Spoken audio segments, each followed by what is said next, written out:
Good morning. Today on Spotlight, we zero in on the Michigan hotspot for the COVID-19 pandemic. Is the curve beginning to flatten as we enter our way closer to when the governor's stay-at-home executive order expires? We'll ask Daniel Jackson, CEO of the DMC Sinai Grace Hospital. And later, what's the forecast for a Detroit jewel on our downtown riverfront? Will the Aretha Outdoor Amphitheater be open for business this summer? And if so, will it be safe to attend? Shahida Mausi, president of The Right Productions, will be here to discuss the Aretha's future. It's Sunday, May the 17th. I'm Chuck Stokes, and this is Spotlight.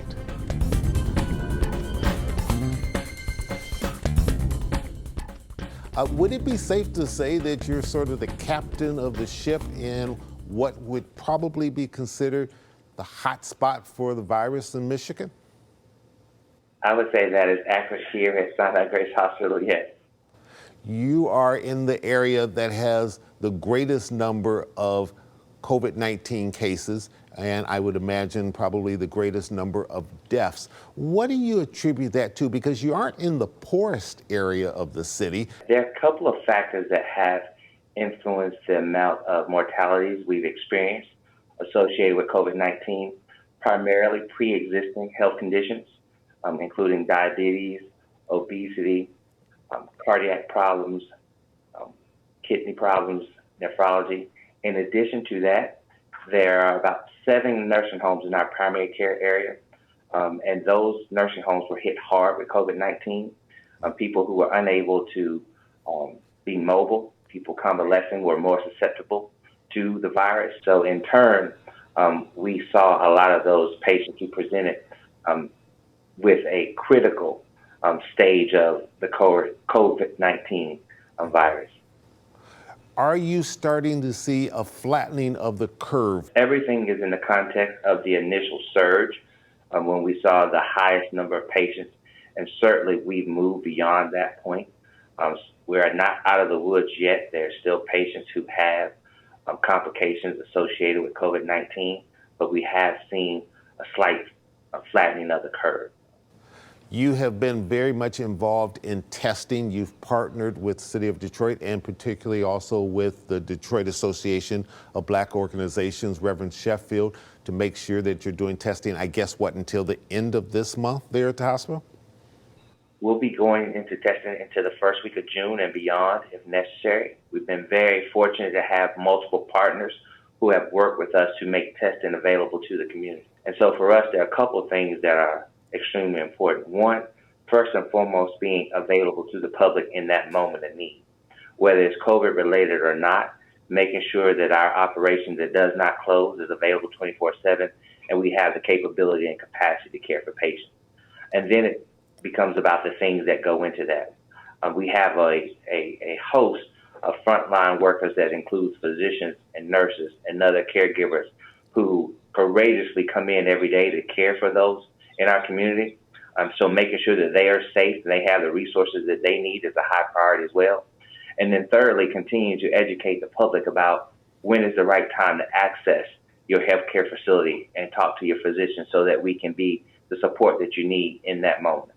And speaking of support, are you getting the support that you need, particularly in terms of PPE equipment, as well as the ventilators, those things that your health professionals absolutely have to be able to treat the patients and to be safe themselves? Absolutely. We do have the equipment and the supplies that we need. Again, it has been a collaboration of multiple entities from our parent company, Tenet, out of Dallas, Texas, in addition to the local and state authorities that have been very supportive of our needs here at Sinai Grace Hospital. And what about the stress level on the health professionals that you have there? Our team has been resilient, but also we make sure we take extra effort to provide support for them as well in terms of counseling and other resources so that they can talk through these issues and most importantly at times walk away. You have to go regroup, you have to refresh to be able to come back into this arena to provide care for the community. All right, Mr. Jackson, we need to take a quick break. We'll be right back.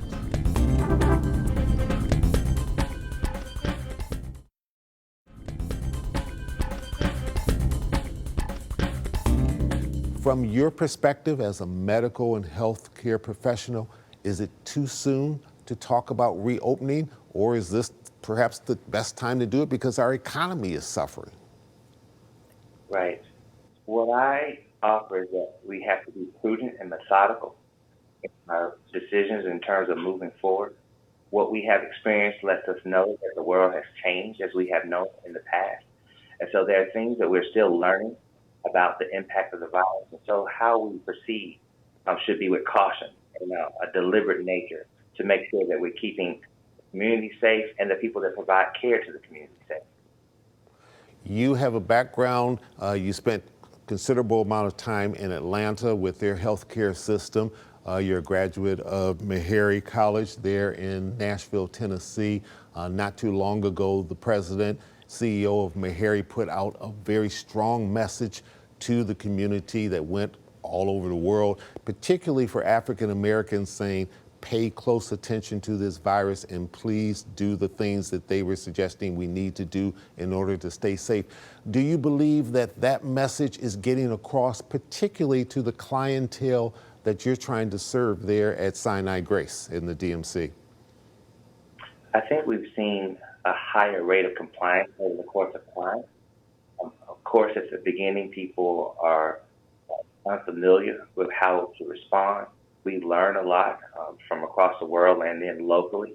And what I've seen over the last several weeks is a higher degree of compliance with that advisement. You've had some publicity that I'm sure you wish you had not had. As someone relatively new to this area, trying to make a difference, talk a little bit about that and what it is you want to do to be able to change the branding and the image that your hospital may have in this region and the message that goes out to the general public. Right. First and foremost, I would say my introduction to Detroit has been wonderful. People have been extremely supportive, have made me feel welcome. And so that allows me to go about the task on a daily basis with a level of excitement and commitment that is very comfortable for me. In terms of the things that we have experienced here in a short amount of time, we have had our challenges and what I refer to as the texture of the job. But even through those things, I count it as a blessing and an honor to be here. In terms of what we want to accomplish, at the end of the day, everything we do is about the patient and what I refer to as care without qualification. Is there maybe a positive side to this that you see that maybe going forward, this is drawing a lot of attention to the health disparities in this country, and it may be a wake-up call for a lot of young students to say, I want to go into healthcare because I want to make a difference, and this has really made it crystal clear for me. Do you see that at all? Chuck, I agree with that wholeheartedly. Consistently, healthcare has provided a lot of opportunities in terms of employment opportunities that run the gamut because we're simply touch so many aspects of business in our economy. Also, there's an opportunity around public health needs and providing opportunities to do what I refer to as work while work. So hopefully through this pandemic, the myriad of opportunities become clear to people who want to make a difference, whether it be from a scientific standpoint, whether it be from accounting or business or healthcare providers in a clinical perspective. We can help and have opportunities for people. So I hope people are encouraged and want to join in the fight. We know that things will continue to evolve and there will be other opportunities for us to make an impact in the lives of others, and healthcare remains a great place to do that. Daniel Jackson, thanks so much for joining us today on Spotlight. We'll make a note here to check in with you maybe a few months down the line and just see how things are going at that particular point, and hoping that all the things that you're wishing for indeed come true. We appreciate you being on Spotlight today. Thank you so much. I appreciate the opportunity. And when Spotlight returns, we'll turn our attention to one of the jewels on the Detroit River and what's its forecast for the future. We'll be right back.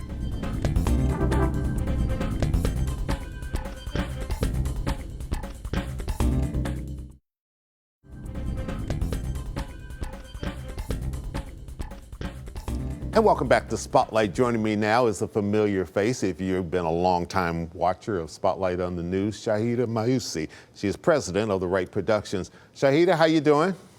I'm well, thanks. How are you? Doing fine. So good to see you. Let me ask you, some years ago, you inherited a chair from the great poet Maya Angelou. I would imagine that you've been sitting in that chair doing some really deep thinking through all this COVID-19 about what's to come of your business. You know, that's a really great idea. We need all the wisdom we can find these days, right? As the chair sits in the Aretha Franklin Amphitheater office that I hold as the management company for the Aretha. These are days that we have never seen, of course, but we're going to find ways to scale this together as a community. Well, the question that a lot of people are obviously going to want to know is, we're coming up on warmer weather. The Aretha is a jewel in this city on the Detroit River. People are used to, when the warm weather starts, of going down there for concerts with some of the best and the brightest and the most talented entertainers in the world. As you look at things right now, will that happen this year, or are we still in that limbo stage where we just don't know?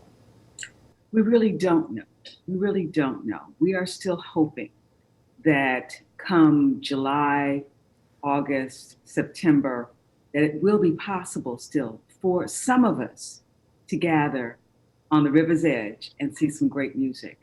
We're working to design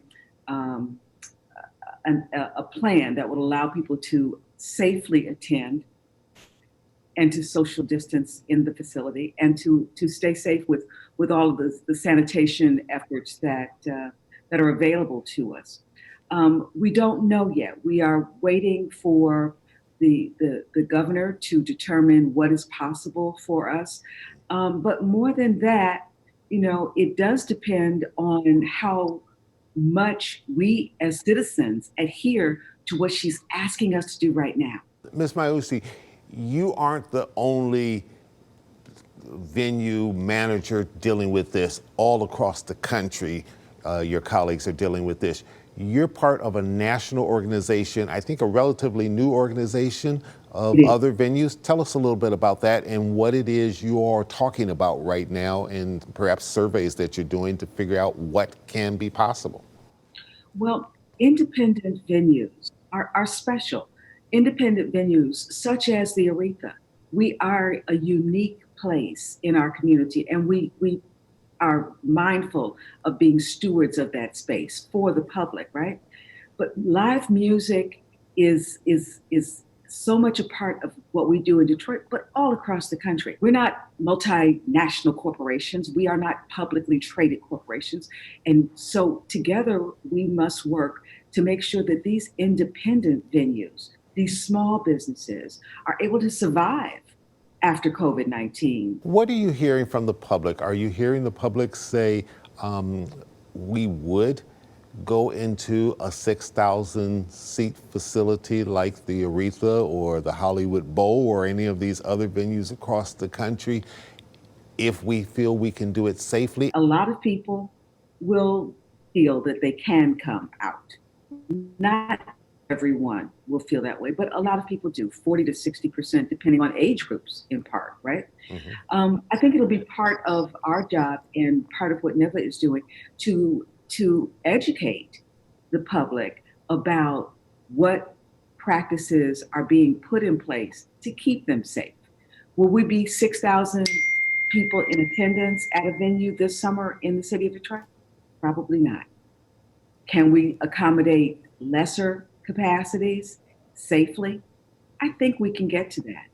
And we're working to create those kinds of seating plans, those kinds of traffic patterns, the sanitation processes, all of those things so that we can come together as safely as possible. We'll hurry right back, and I want to talk to you from the perspective of the entertainers, what you're hearing from these entertainers. Will they perform in this environment? And also about the business aspect of what you're trying to do and provide to our city. We'll be right back.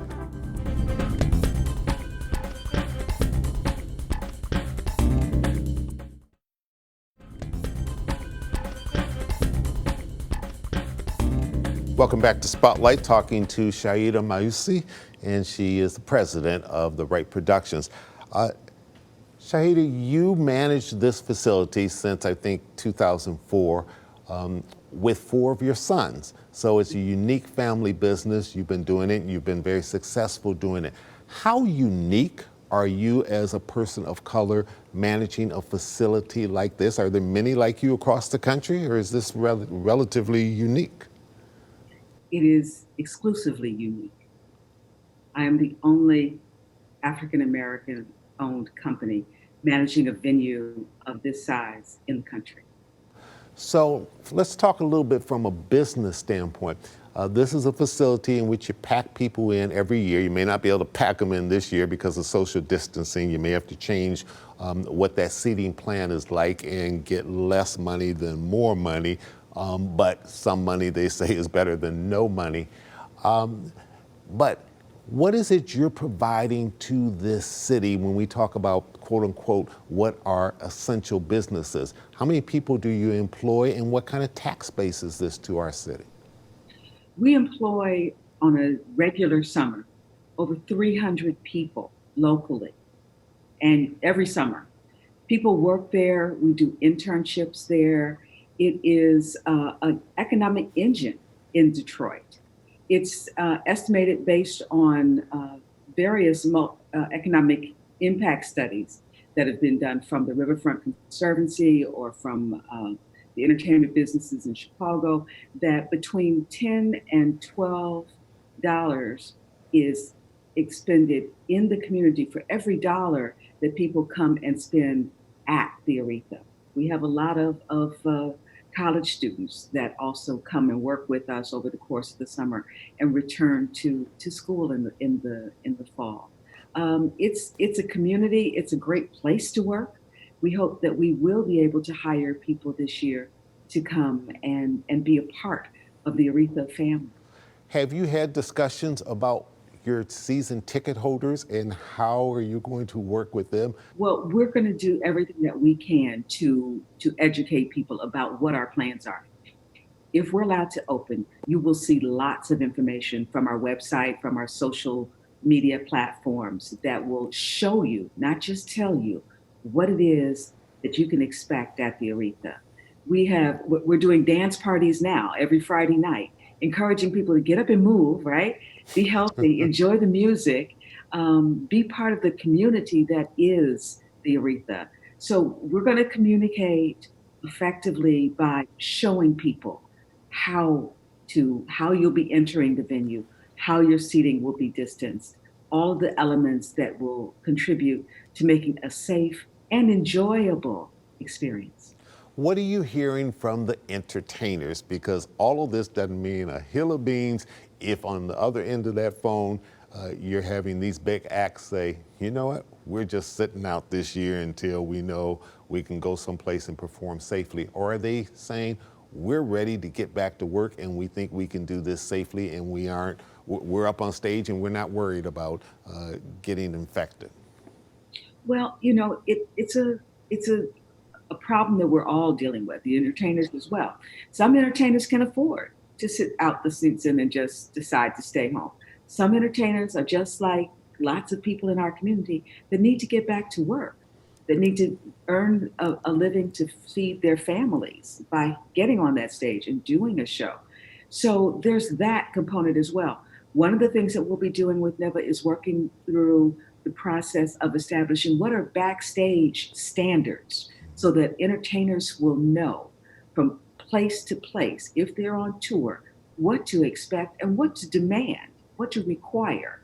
We will do absolutely everything that we can do, and that'll be part of our plan and part of our communication strategy to let entertainers know how they will be distanced in the backstage area, how they will go to the stage, what's happening with the stage hands, how all of that will work together to create a healthy, safe environment. quick final question. I can think of so many times in the history of this country, the history of the world, when we face tremendous challenges. And it seems to oftentimes be music or sports or a combination thereof that creates a healing aspect to people in the country. People have really been locked up and pent up with this COVID-19. As the weather gets warm, people are going to want to get out to do whatever it is for some sort of relief. Talk a moment about how important this may be to healing this country. It is, music is something that soothes our souls. It's something that lifts us, that inspires us, that creates a commonality that helps us to know and to respect each other, and when it's done well.